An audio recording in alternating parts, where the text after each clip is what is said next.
Je vous le dis souvent,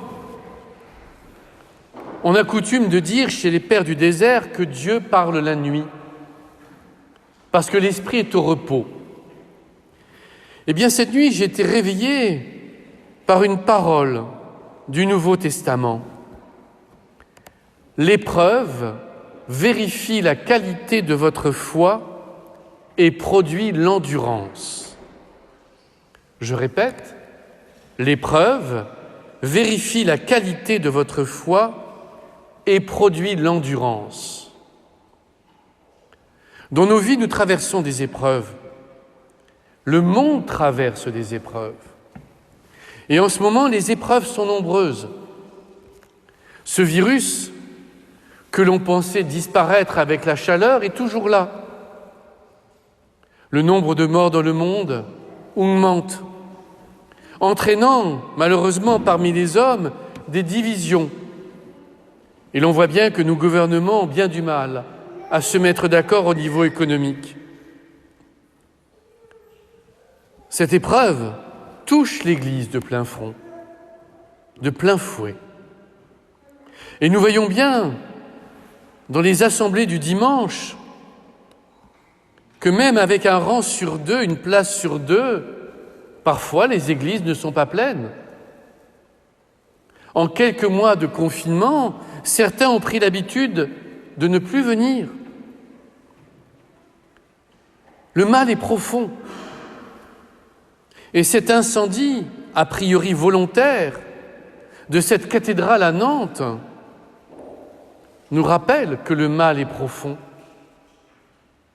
Notre pays, aux origines chrétiennes, à la terre chrétienne, se déchristianise sans cesse au long des années. Les profanations de lieux de culte qui frappent quand c'est une mosquée ou une synagogue sont bien plus nombreuses dans les lieux chrétiens. Régulièrement, des tabernacles sont jetés au sol, des statues sont brisées. Et désormais, comme en Égypte et comme dans de nombreux pays, on met le feu à des lieux de culte. Notre pays se déchristianise. Voilà une semaine que je suis d'astreinte pour aider les aumôniers de l'hôpital qui, trop âgés, ne peuvent pas aller dans les services. Je suis étonné. En 7 jours, j'ai été appelé une fois. C'est-à-dire qu'une seule personne a demandé la venue d'un prêtre. Ce chiffre m'étonne. De même que m'étonne aujourd'hui le peu d'obsèques. On dirait qu'on ne meurt plus à Poitiers. Mais si, quand on prend le journal, on meurt. Mais on ne passe plus par l'Église. Certains en font désormais l'économie du fait de ces 3 mois de confinement qui ont habitué les uns et les autres à ne plus appeler un prêtre. Alors oui, le monde, l'Église, notre pays, nous-mêmes, nous traversons une épreuve. Et j'entends nombre de personnes, et je les comprends, me dire « mais tout ça me fait peur, cela m'attriste ». J'anime demain une session et je vois bien que déjà des annulations voient le jour parce que les gens ont peur de se déplacer.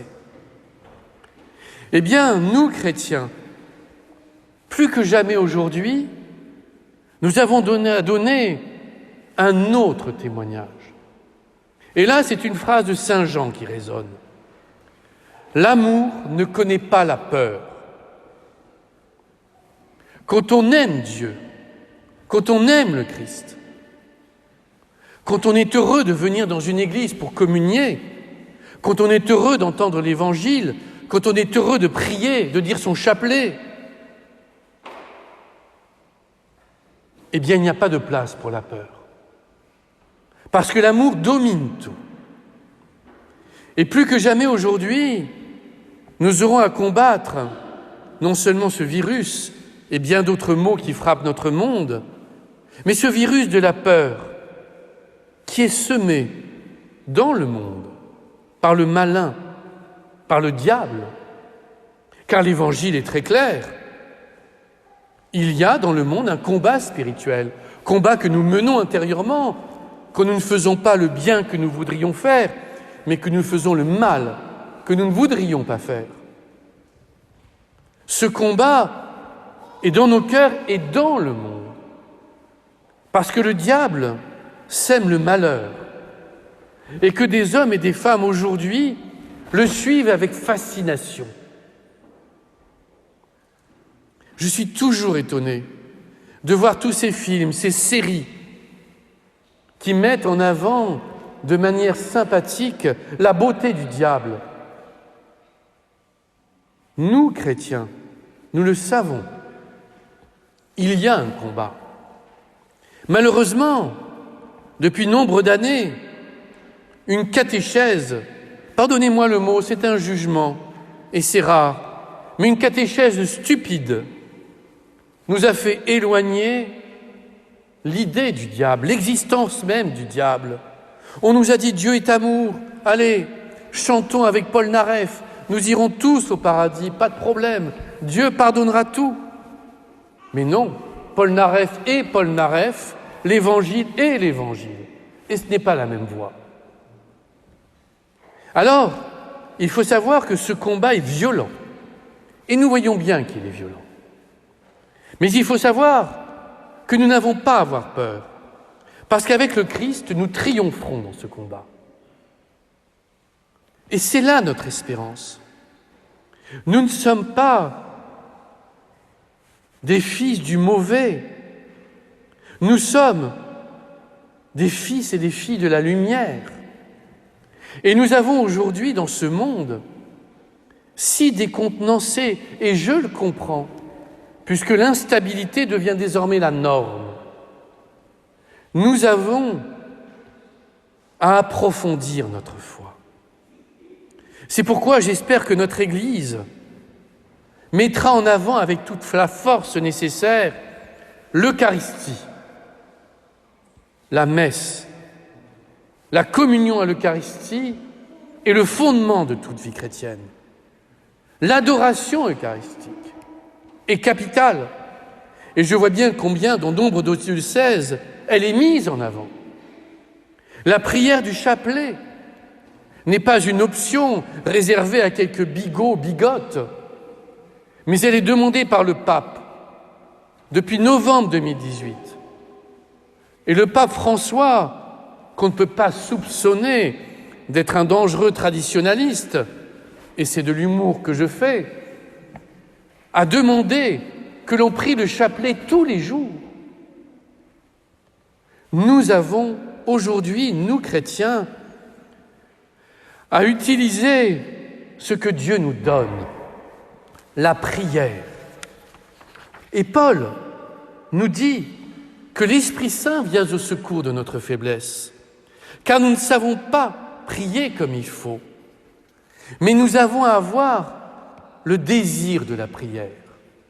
Et le désir de la prière, c'est le désir de ce lien personnel et communautaire avec Dieu lui-même. Cette nuit, en entendant ces paroles qui m'étaient données de l'Évangile, l'épreuve vérifie la qualité de votre foi et produit l'endurance, je me suis demandé jusqu'au matin à quoi servait une homélie. Et je pense que finalement une homélie ne sert pas à grand-chose, parce que tout est dit dans la liturgie. Et que si nous vivons la liturgie profondément, si nous la vivons avec tout notre cœur, tout nous est donné dans les textes, dans la prière eucharistique, dans la communion. Alors, pour terminer cette homélie, malheureusement, j'ai envie que nous rendions grâce à Dieu d'être là. Il nous a appelés à être là. De rendre grâce à Dieu de son amour, de rendre grâce à Dieu pour sa patience. Je ne sais pas pour vous, mais je trouve que Dieu est très patient avec moi. il me laisse grandir, il me laisse du temps. Demandons à Dieu d'éclairer notre Église, afin qu'en son sein, des êtres brûlants d'amour se dressent, se lèvent et nous montrent l'horizon. Demandons à Dieu de protéger son Église. En mettant le feu à une cathédrale, c'est à l'Église entière qu'on veut mettre le feu.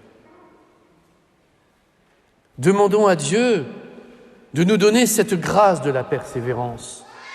Il pourra nous arriver de tomber, mais nous nous relèverons sans cesse. Et pendant quelques instants, demeurons simplement dans ce cœur à cœur amoureux avec Dieu lui-même.